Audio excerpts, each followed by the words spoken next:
So, what happens when leadership theory, all the stuff that looks so neat and tidy in a textbook, collides head-on with the raw, unpredictable reality of a psychiatric ward? Well, we're about to find out, told through the actual clinical logs of a nursing student who is right on the edge of a massive transformation.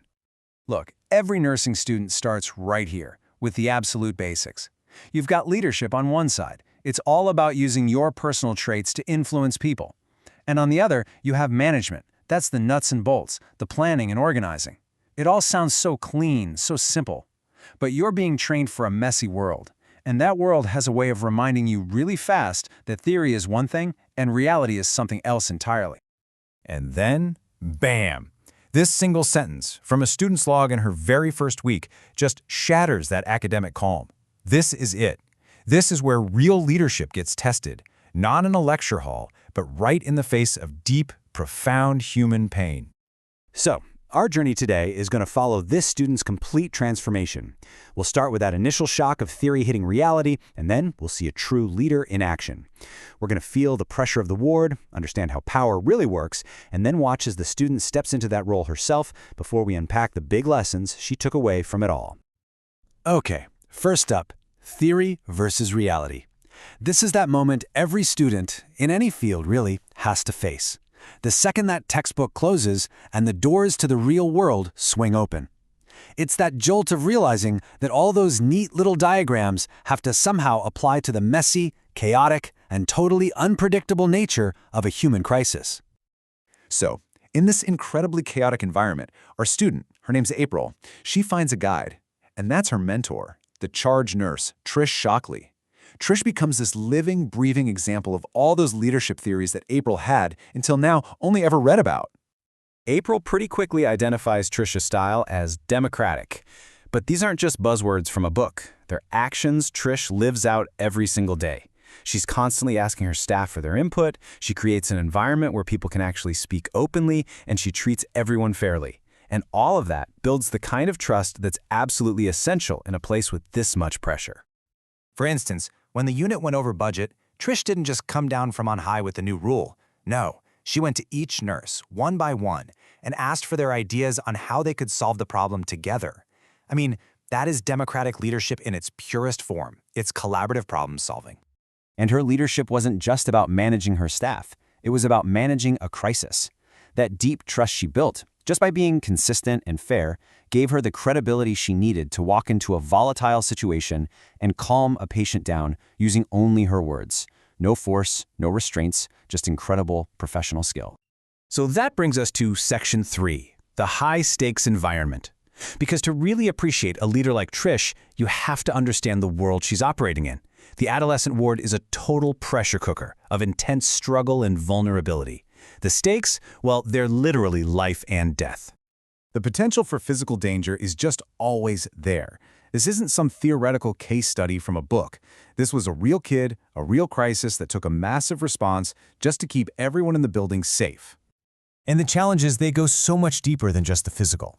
The staff is navigating these profound psychological depths, dealing with patients who are deep in psychosis, where that line between what's real and what's a hallucination has just completely vanished. In this environment, every single decision, every little interaction carries the weight of life and death. The nursing staff is often the very last line of defense for these young people who feel like they've run out of all hope. This is why leadership here isn't just a nice concept, it's a lifeline. Okay, so given those insane stakes, how does a leader like Trish actually have influence? Well, it boils down to different kinds of power, and not power as in domination, but power as a kind of currency for getting things done right. First up, you've got reward power. This is the classic carrot approach, right? The ability to grant rewards or little perks to influence behavior in a positive way.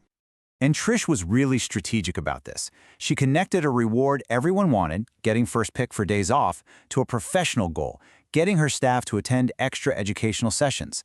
It was a simple, super effective way to push the whole team to grow. But her most powerful tool was probably expert power. This isn't about your job title. It's about what you know. It's the kind of power that comes from being undeniably competent at what you do. Trish's authority wasn't just handed to her with her job title, it was earned through her expertise. April literally called her a walking procedure manual. I mean, think about that. When you're so good at your job that people from completely different departments are calling you for answers, you have a real expert power. And this brings us to the climax of the whole story. Because after weeks of just watching, learning, and soaking it all in, it was April's turn. Time to step out of the shadows and become the leader herself. You can literally see her journey laid out in the hours. She started at 0, just focused on her patients, but week by week, as her confidence grew under Trish's mentorship, she just kept taking on more and more until she had a full 40 hours of leadership experience under her belt. And on her first night in charge, all that training became very, very real. All of a sudden, she's the one handling last-minute staffing calls, juggling complex paperwork, and taking full responsibility for a new patient admission. She wasn't just watching leadership anymore, she was doing it.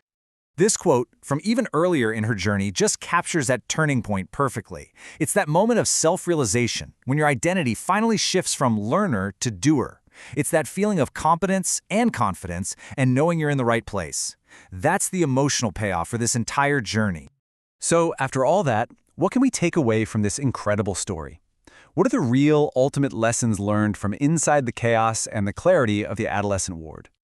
April wraps up her whole analysis with this powerful quote: "This is what made Trish a great leader. It wasn't just one skill. It was the alignment of everything. Her personal values like fairness and compassion, her goal for the unit, and the daily action she took that consistently reflected both of those things."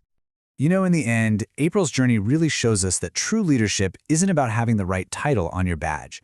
It's about how you show up in the moments that matter, the moments of crisis, of uncertainty, of just profound human need. And that really leaves us with a question for ourselves, doesn't it? When our moment comes, how will we lead?